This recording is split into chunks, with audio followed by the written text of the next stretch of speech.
Welcome back to Real Gun Adventures. Now, this is a mystery, apparently. Now, back when I started making videos, a lot of those videos were about guns I'd made, guns I'd modified. And the truth is, nobody really watched those. And I did that for a while, a year or so, and then slowly moved away and got into guns that I bought or that I owned. And all these things just fell by the wayside. Anyway, it's a quiet time between Christmas and New Year, and I thought I'd just get one out and give it a go. Now, some of the more mature people amongst my audience will know that this is, in essence, an SMK Griffin. Now, the Griffin's an odd, strange little rifle, really, and it doesn't look much like this. The only giveaway probably is this rear stop. Everything else has been changed. It was not a good gun. It's not a particularly accurate or particularly powerful rifle, and it had a pretty rough trigger. Now, this one has got a really nice trigger because it's been worked on. It's got a custom made spring which has brought the power up to about 10.5 foot-pounds. The barrel's not too bad, it's fairly accurate. Giving me a rifle that is quite fun to shoot.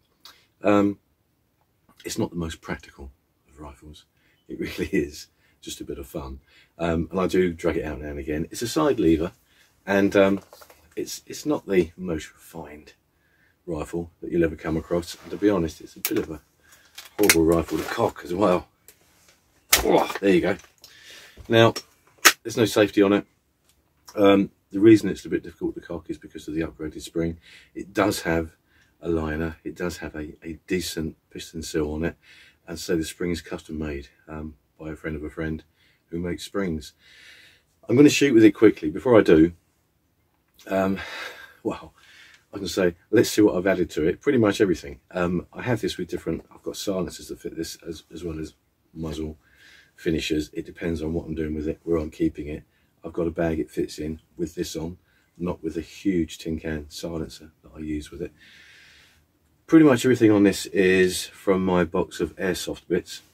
So this whole assembly here, this is just for show, doesn't do anything. It's just a solid chunk of aluminium. It's really nice looking though. It's on there really because it adds to the look, but also gives you something else to hold on to. This is all added on, as are all the Picatinny rails. I can put the sling on it, sometimes I do. I don't really take it anywhere, so there's no need to. Recycled sights from the M4177. This again is a airsoft edition, which you can look all the way through, so it forms a tube and becomes part of the sighting arrangement. To be honest, it's not the most accurate rifle in the world. The sights aren't that good. I've never had it with a scope on. I just don't think it would look right, and it's a bit of a toy. It's quite a powerful toy though.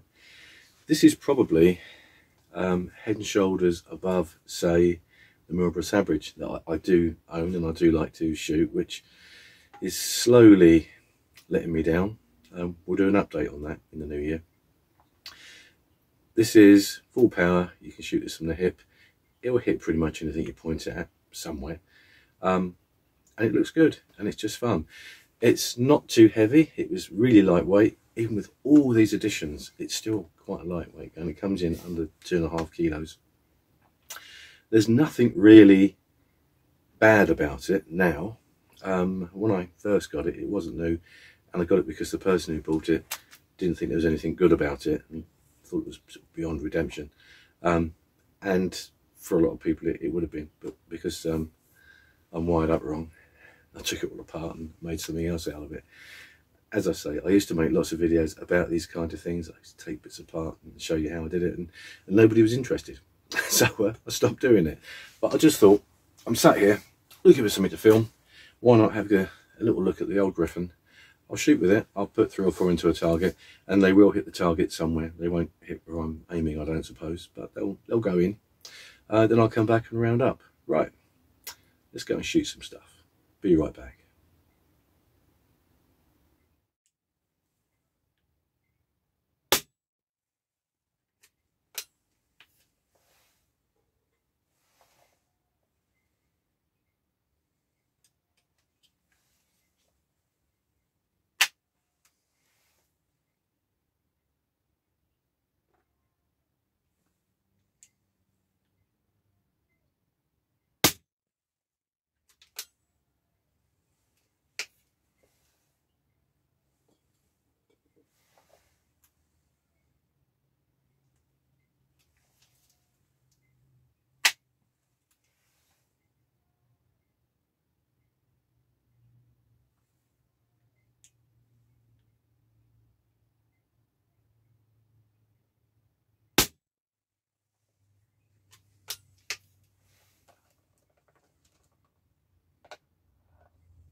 Okay, there you go. As I said, not the most accurate rifle in the world, but it's a lot of fun.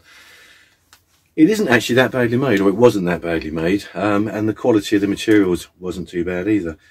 It's typical Chinese B2 era rifle technology.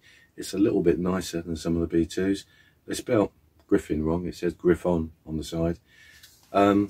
Machining and the finishing inside, just cock that again, this time without dropping it off my knee. The actual quality isn't too bad if you look. That isn't as nasty as some of the much newer and more expensive versions of these Chinese air rifles. Missing an anti-bear trap and a safety, but there you go. Actually, I've just said it's missing a safety. It does have a safety, a push-through one. Because I never use it, I forget it's there. But there is actually a trigger safety just there, which is just a case of push-through for safe and push-through for fire. Now I've cocked that, let's just fire that off. I don't mind firing this one dry now and again. It's quite loud, considering how small it is. Anyway, that's it. You can still buy these, they kick around second hand, they're very cheap if you can find one.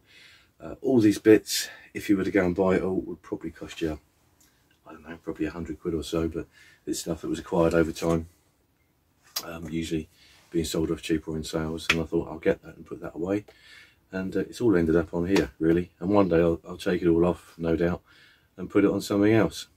But that's the SMK Griffin, or Griffon, if you want to pronounce it as it's stamped on the side. On another note, these were a very inexpensive side lever rifle, which I think is why people bought them and then found out they weren't that great. Having said that, there are worse air rifles around from this era at this price point, so this isn't the worst air rifle you could buy. It's just a long way from the best. Now it's all right, and I quite enjoy it. Hangs up behind me most of the time, so if you look in a lot of videos you'll probably see it hanging there. Anyway, that's enough, I think. There's not much more to say about that other than the fact that I personally think it looks great. So please like and subscribe. It's a big thank you to everyone that has, and as I always say, it's you guys that make this worthwhile. I won't be offended or surprised if this video doesn't get a great many views, because these kind of things traditionally never really have, but I thought I'd give it a go. Anyway, that's it for now. I'll see you all again soon. Take care, enjoy the new year, however you decide to celebrate it, and that's it for now. See you soon, bye.